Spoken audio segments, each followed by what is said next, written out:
What's up, guys? It's your boy Keys. Welcome back to another reaction video. Today we're going to be reacting to Omniscient Reader chapter 197. Now, before we get into the recap, just want to let you guys know I am a little sick right now. I have a sore throat and I just have like a general fogginess in my head. So if you see I'm not super expressive, if you see I'm like, I don't know, not all the way there, that's kind of the reason why. But you know, since I'm already home and I wanted to read Omniscient Reader, I decided, you know, whatever, I'm still going to record it. So hopefully it doesn't drop the quality of the reaction, but hope you guys can bear it with me. But that being said, let's go ahead and get into the recap. Last chapter we left off with Dokja and his mom facing off against each other. We found out that his mom's constellation was named Founder's Mother.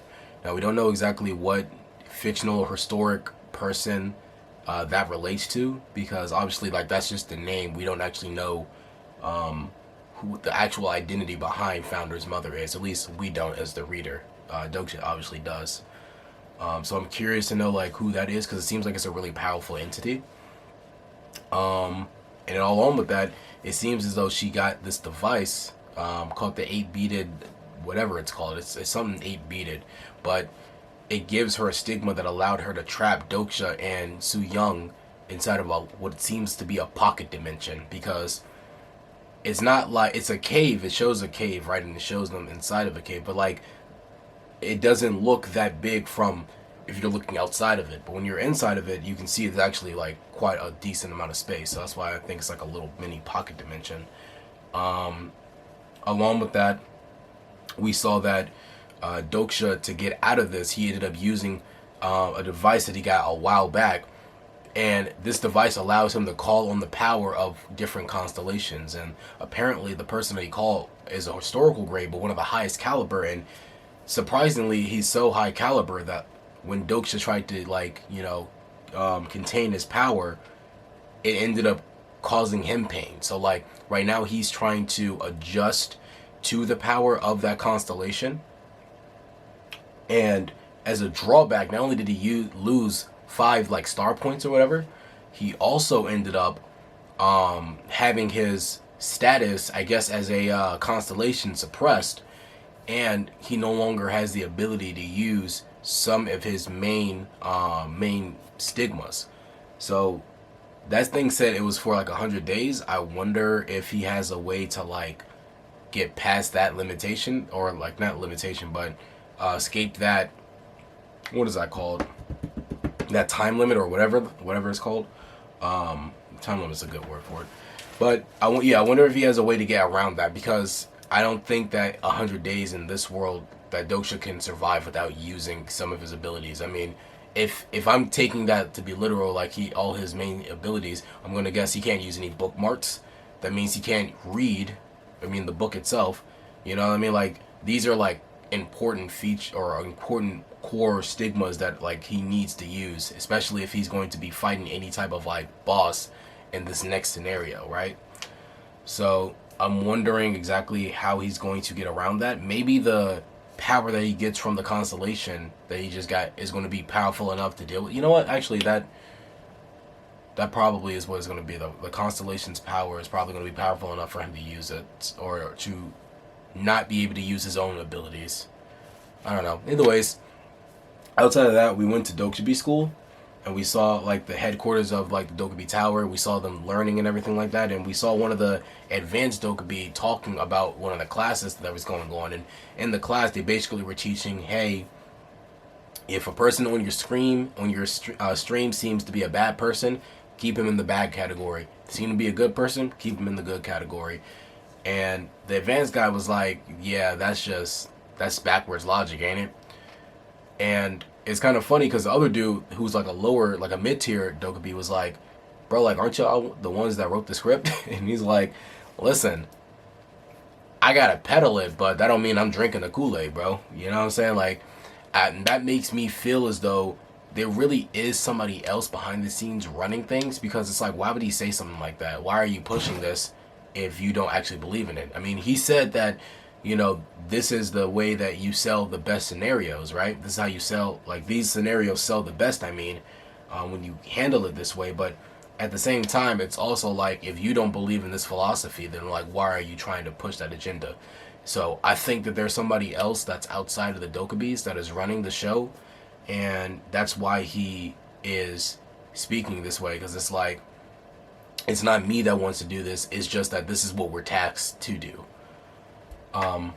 But yeah, that's kind of where we ended off. They kind of like ended by zooming in on like Dokja's mom, so I wonder if that's going to lead us to finding out any type of like crazy information about her, like her plan, because that's what I'm kind of interested in. Like, what exactly is she planning? Because in the beginning, when her squad came out and surrounded Dokja, they actually were saying, "You don't understand, you don't understand." So I'm wondering like what her agenda is.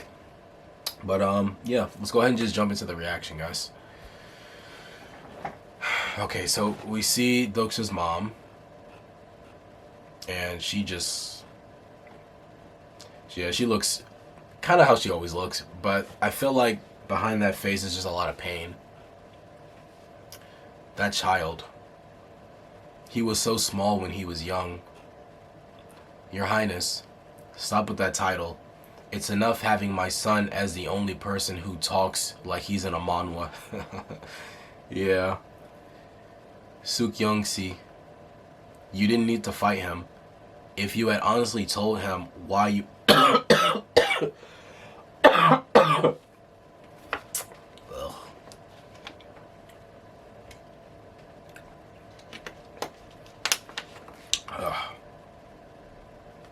Sorry, y'all.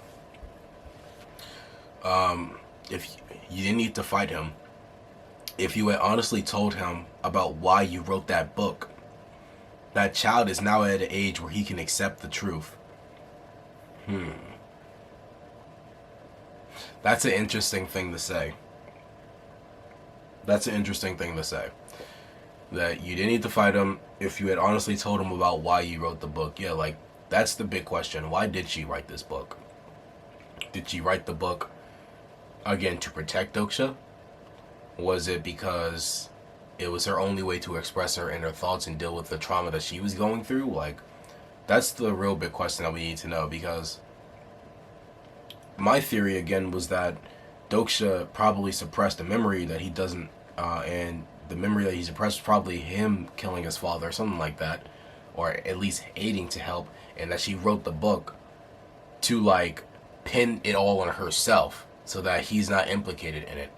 But maybe there's another reason, because you would think if it was about the situation itself, she would say something like, why don't you tell him what actually happened that day, right?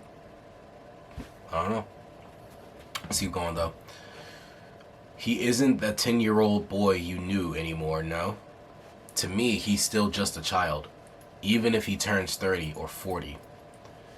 At first, I tried to be courageous. I tried to tell him the truth. However, after I looked into his eyes, it felt like trying to intervene in his life at that point would have only been a nuisance to him.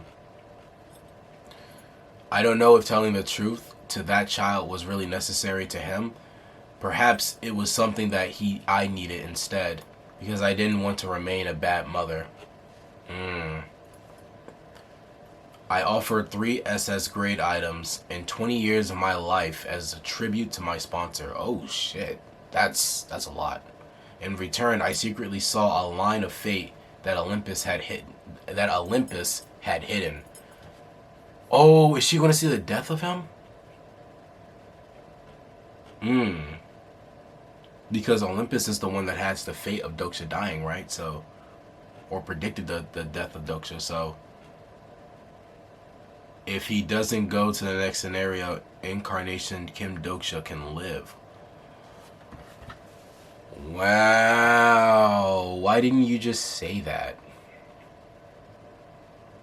She should have just, like, kind of came up with that swinging, like, hey, look, I had a vision for the future, and this is the vision.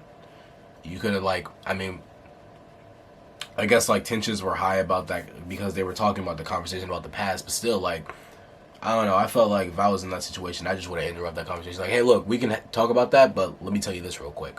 Bop. But who knows? Because she was kind of playing around. She was like, oh, you know, maybe Maybe I'm the one you love the most, alright? Maybe if I killed you, it would have worked. You know what I'm saying? Like, why are you being coy about this? Just tell him what happened. Tell him what you saw. What can I do about it? This is my method. That child will understand you one day. Anyhow, have all the troops gathered? Yes, they've all assembled.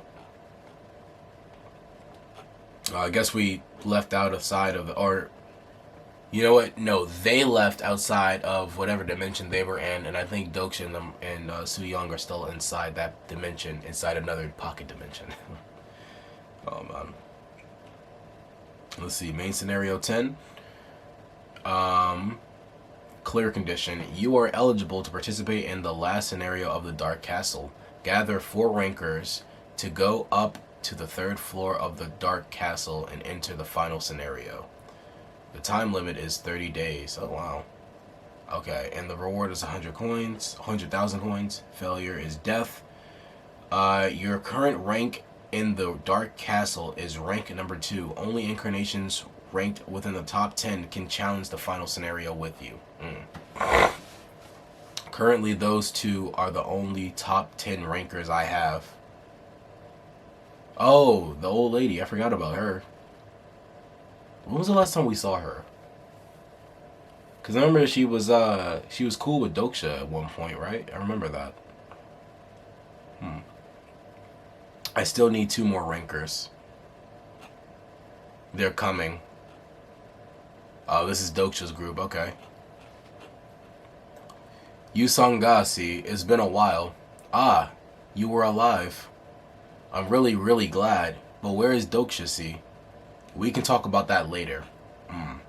From left to right.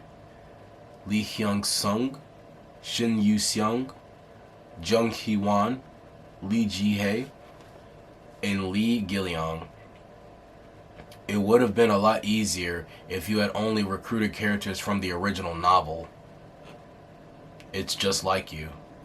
Ruler of Wanderers. Yu Jung Hyuk. Before I continue, why would it have been easier? No wonder. Why would it have been easier if he had only recruited characters from the original novel? Maybe because she knows she could predict how... Oh, sorry guys, the SD card got filled up, so I had to delete some stuff, but we are back. So Lee Hyung Sung, Shin Yu Seung, Jung Hee Wan, Lee Jin Hye, and Lee Giliong. Oh right, I read this part. Yeah, I wonder why it would have been nicer though, or easier for her to recruit these characters from the original novel.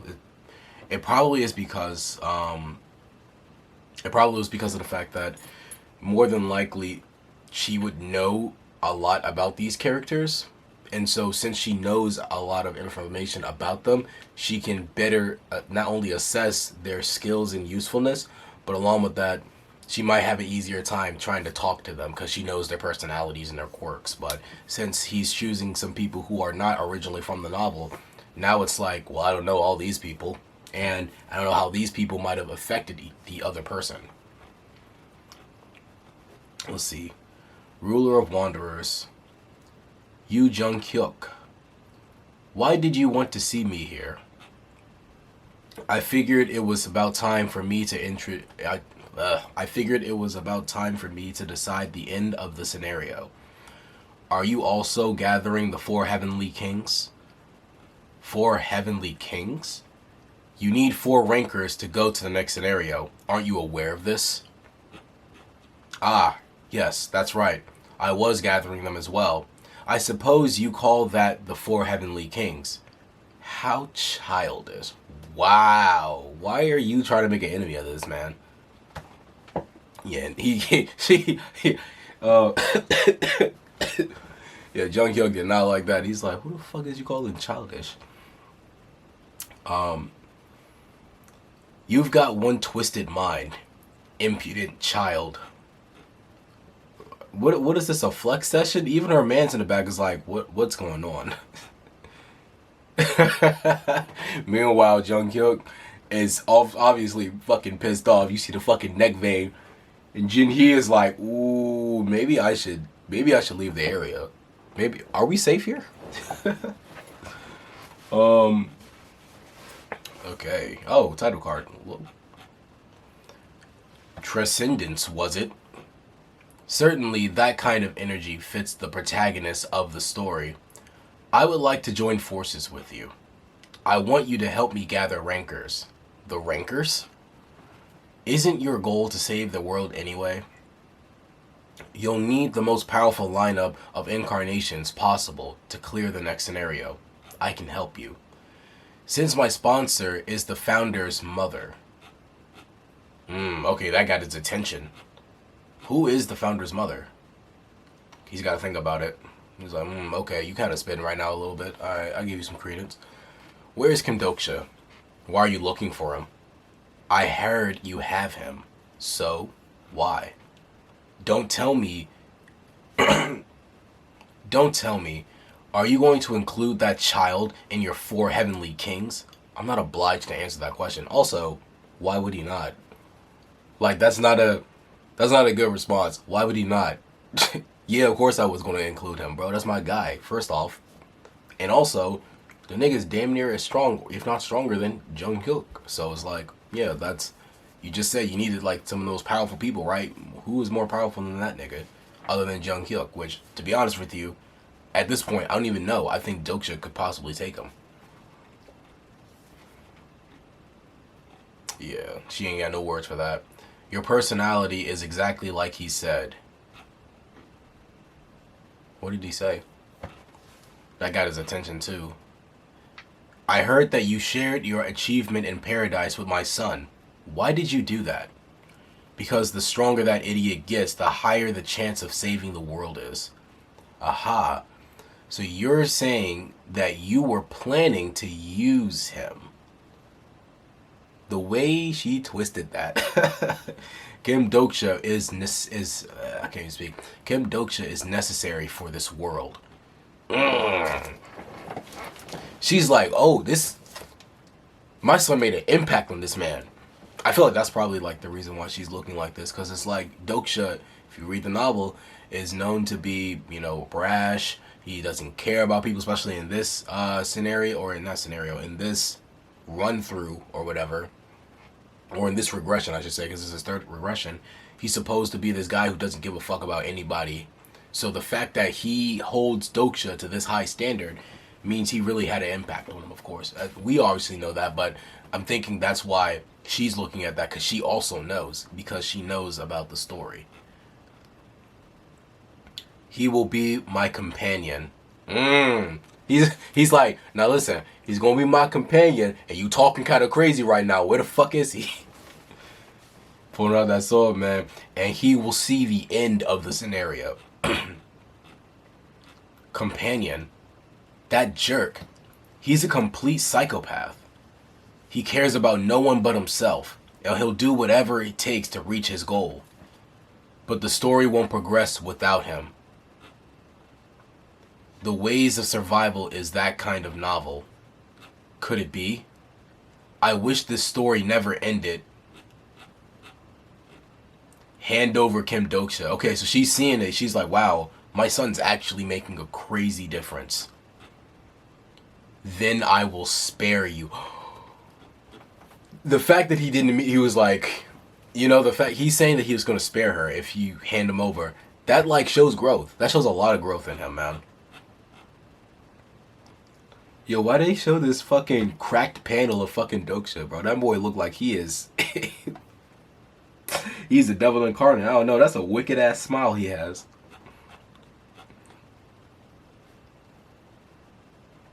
Oh. Whoa.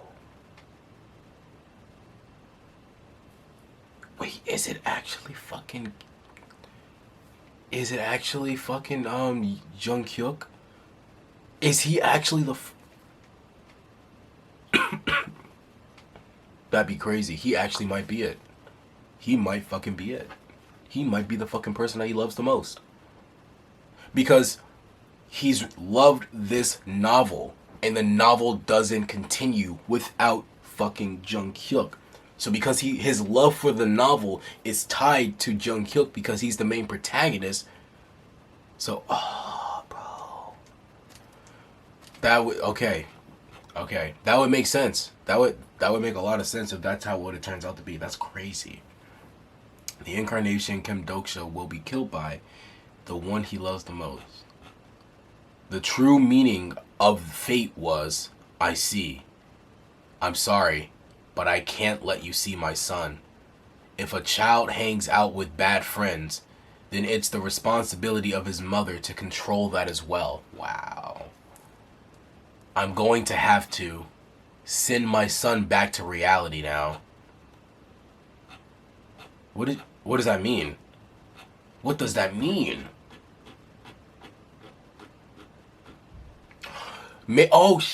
Oh fuck. Wait, is she gonna take him and send him outside of the fucking dark castle? Dog. That'd be wild if that's what happens. Hold on, let me read. Okay, hold on, the footnotes. Silk Young's last line. Her last line is ambiguously missing the subject, or as to who would be sending her son back to reality. Normally, Korean grammar would default to her sending Dokja back to reality, so I would be fitting. Contextually, however, Silk Young realizes the truth behind the fate given to Dokja, and the line can be used with the subject you, specifically to Yoo Jung-hyuk. In that sense, the last line can also be translated to, you're going to have to send my son back to reality now. Interesting. So, either a couple things. I'm thinking a couple things. Either one, the reason why Jung-hyuk is going to be the reason why Dokja, or the reason why Jung-hyuk could be the person that Dokja loves the most, and what the thing means that he's going to be the one that kills him. It could be one that Jung-hyuk, maybe like when they get to wherever they're going, might get mind controlled again, because we know he has a weak affinity to being controlled mentally, and so that could lead to Dokja getting killed because maybe they end up fighting against each other. But then all the other rankers would fight against Jung-hyuk as well, unless either they get controlled or they're busy fighting other entities that are inside the final scenario for the Dark Tower or Dark Castle. So that's one. Two, something that Jung-hyuk does causes him to die. So like, the fact that he recruited Dokja to come into the final scenario, maybe that will lead to Dokja's death. Or, I don't know. Or three,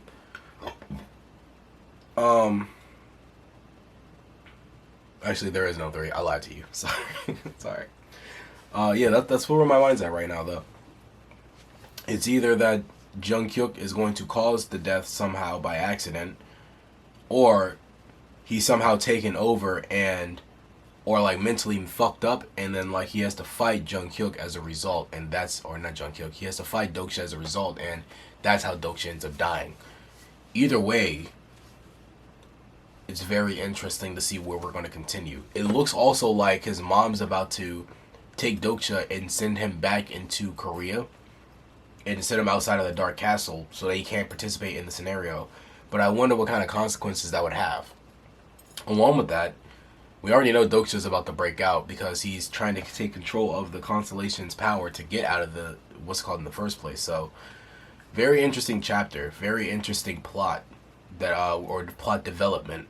I'm very curious to see where this is going to lead towards, especially given the fact that we know that the thing about fate is that it's not something that is set in stone. And we know that it's something that could easily be manipulated. So I wonder, all along with that, if Dokja and how he ends interacting with the world, again, is manipulating fate itself. Because where my head's at right now is that Dokja,